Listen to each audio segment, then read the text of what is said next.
Magne, vous avez la parole pour 5 minutes. Merci Madame la Présidente. Mes chers collègues, les secteurs des médias, de la presse, du cinéma, de la musique ont tous été profondément affectés par la crise sanitaire.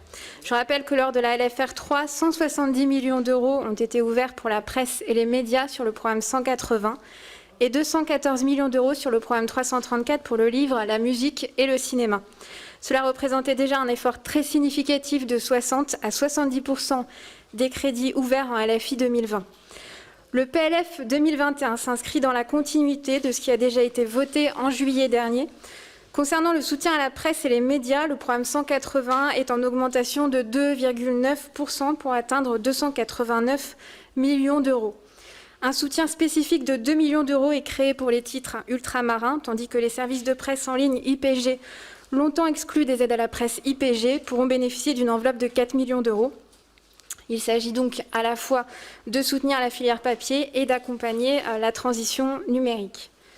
Pour compenser la hausse du nombre de radios associatives liées au numérique, la dotation du fonds de soutien à l'expression radiophonique locale est augmentée de 1,5 million d'euros.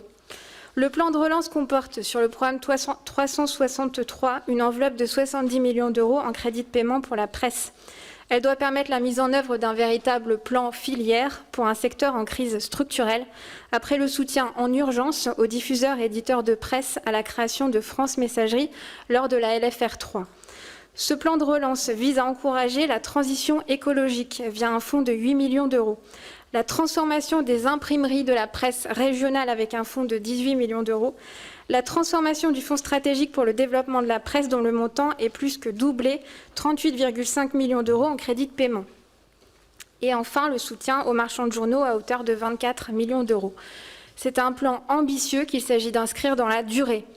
J'en viens maintenant aux livres et aux industries culturelles. Outre l'augmentation de 11,5 millions d'euros en crédit de paiement pour les travaux de la BNF et la montée en puissance du Centre national de la musique via une nouvelle dotation de 7 millions d'euros sur le programme régulier 334, le plan de relance vient en soutien aux 3 grandes industries culturelles que sont le livre, la musique et le cinéma.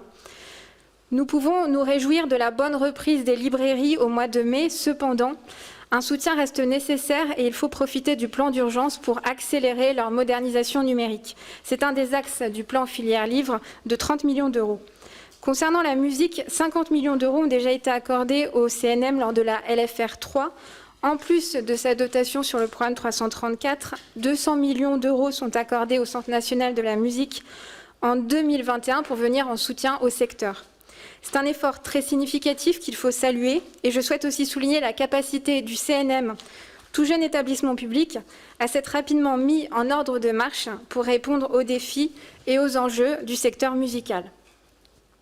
Concernant le cinéma, le plan de 165 millions d'euros doit permettre de compenser les pertes fiscales du CNC pour 60 millions d'euros. Le reste constitue le plan de relance à proprement parler, des écoles de cinéma au soutien à l'export à l'étranger, en passant par l'accompagnement des exploitants les plus fragiles, par exemple les salles art et essai. Il faut enfin ajouter à cela le renforcement transversal des capacités de garantie de l'IFSIC, l'Institut pour le financement du cinéma et des industries culturelles, à hauteur de 17,5 millions d'euros, qui permettra de venir en appui de l'ensemble des filières via des prêts. Concernant l'audiovisuel public, la trajectoire de baisse structurelle des concours publics se poursuit avec une dotation pérenne en retrait de 70 millions d'euros environ. Elle atteint 3,64 milliards d'euros, conformément à la trajectoire dessinée en 2018, à 10 millions d'euros près qui correspondent aux charges de diffusion de France 4. Par ailleurs, je serai particulièrement attentive aux différentes réformes et plans de départ mis en œuvre par France Télévisions et Radio France, notamment dans ses effets sur les équipes en région pour les réseaux France 3 et France Bleu. Enfin, pour compenser les pertes liées aux charges et surcoûts de production durant la crise sanitaire ainsi que la baisse des recettes propres, il est à noter qu'une enveloppe exceptionnelle de 70 millions d'euros a été allouée aux opérateurs. Cette enveloppe permettra de garantir un investissement puissant dans la création audiovisuelle, ce qui est crucial quand on sait le rôle majeur joué par l'audiovisuel public dans ce domaine. En conclusion, ce PLF 2021 traduit un engagement fort de l'État envers un secteur particulièrement touché par la crise. L'enjeu est à la fois de soutenir la reprise d'activité et d'accompagner la modernisation de l'ensemble de ces filières culturelles. Je vous remercie. Merci beaucoup.